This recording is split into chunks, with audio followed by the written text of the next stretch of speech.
So, Dad, in 96 years, you've had a lot of different jobs. Oh, yeah.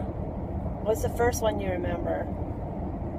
Well, I worked with my dad on floors, so I just started out just a kid. I wasn't very old.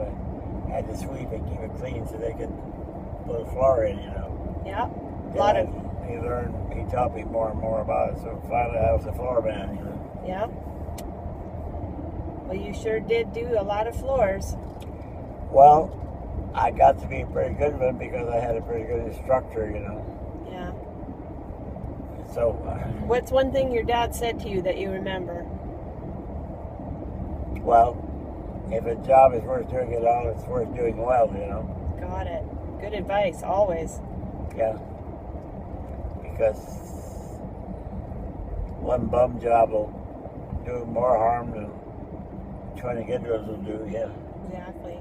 Get good results that people like it, people talk about it. Why, even if you didn't make quite the money, it was a good advertising stunt. Right. Word of mouth.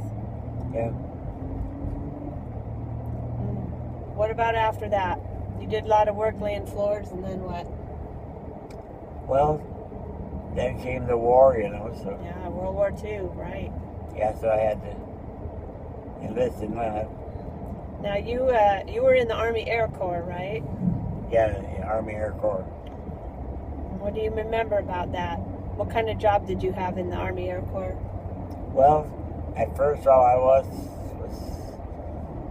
more or less a crew chief in, one of the planes. Okay. And they were crowded for personnel, so ended up about 3 planes. You had to keep them in the air as much as possible and make repairs on them, which you didn't know what the hell to do.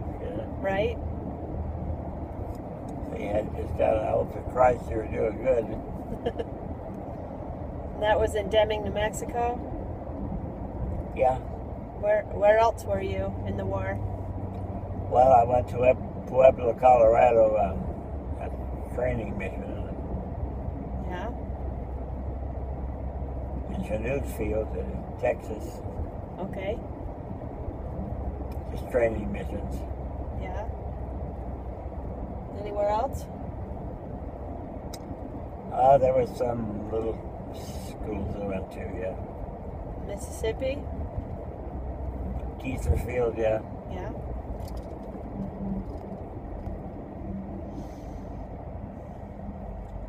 And then the war ended?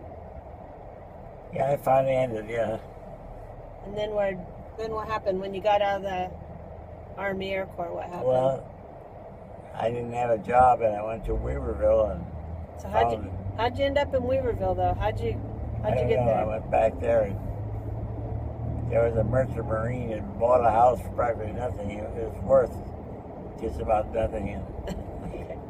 It was too early for him to retire, so he sold it to me for practically nothing. Well, didn't you work for the Park Service? Yeah, and then that was out to far from where the sheriff lived, so the sheriff kept an eye on me. Oh, I see. So when you got out of the war, out of service, you went to the State Park Service, was it? Yeah. Okay. But in the meantime, I'd worked for various outfits, Yeah, different jobs. Yeah. Did you ever work down in LA for any of the air companies? Not any of the real big ones, no.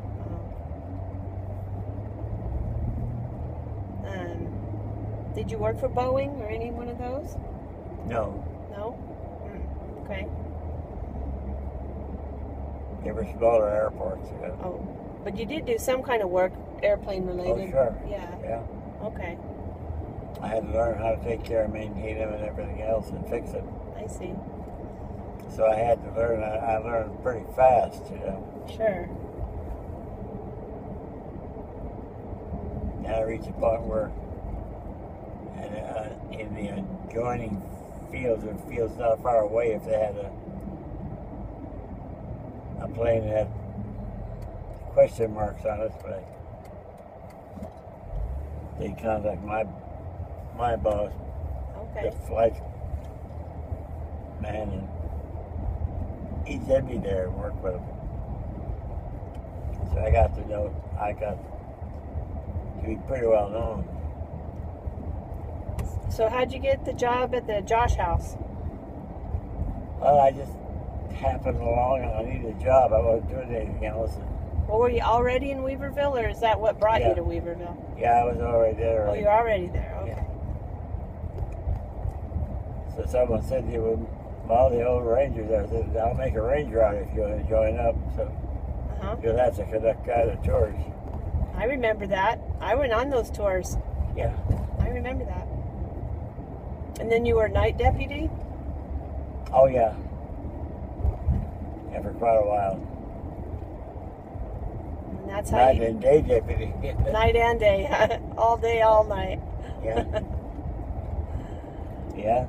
After working all night, and getting someone, they call me, I'd have to go in the daytime too.